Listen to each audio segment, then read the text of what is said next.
What's up, YouTube? Now, December 2024 marks a very special time in the calendar, and that is because it is the 75th anniversary of national parks in Britain.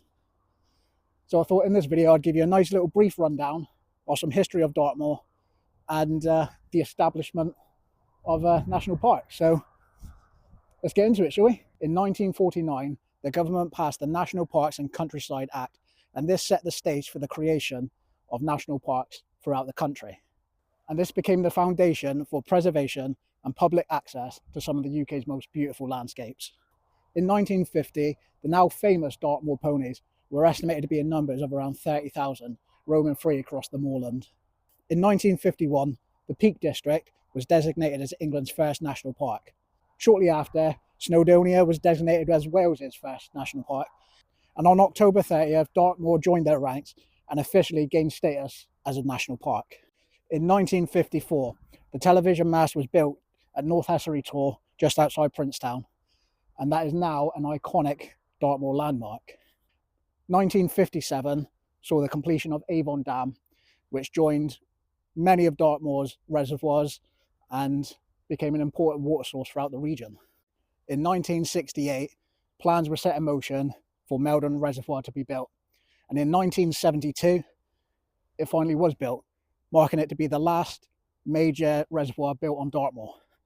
In 1974, the Local Government Act of 1972 saw Ian Mercer take up the position of Dartmoor's first National Park officer, and he held this position all the way up until 1990. In 1981, the Wildlife and Countryside Act was passed, bringing landmark protection for species and habitats, reinforcing the conservation mission across all national parks.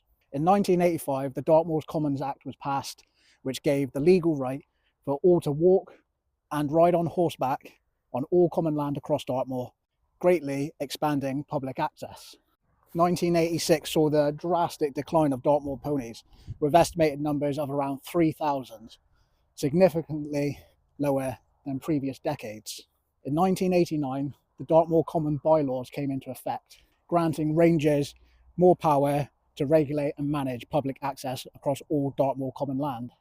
In 1990, the 25th of January, a severe storm decimated 3% of Dartmoor's woodlands, estimated to fell around 107,000 trees. In 1999, in an effort to reduce pony casualties, the International League for the Protection of Horses introduced reflective collars for all Dartmoor ponies to help prevent them from being in roadside collisions. In 2000, the Countryside and Rights of Way Act passed, expanding public access rights, including the right to roam. In 2004, the Dartmoor Hill Farm project was established in order to help support the traditional farming practices of Dartmoor farmers. In 2011, an archaeological excavation at Whitehorse Hill uncovered an ancient Bronze Age cist, revealing a treasure trove of ancient artifacts, including pottery and tools from the Bronze Age. In 2019, Dartmoor became the first in the UK to declare an ecological and climate emergency, setting the goal to be carbon neutral by 2025. In 2021, October 30th, Dartmoor celebrated its 70th anniversary of being a national park. So that is just a brief history of Dartmoor to celebrate 75 years of these glorious national parks. I'm fortunate to live just outside on the border of one, being Dartmoor obviously, but I really do want to go out and explore all the national parks, but time and work just doesn't work like that, does it, I guess? So what's your favorite thing about national parks? Why are they so important to you? Let me know in the comments, because it'd be great to hear from other people what they love about it, especially Dartmoor if you're around this area. So thanks for watching.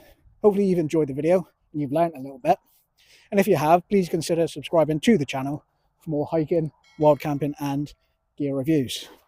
So hopefully I'll see you all next time. See you later.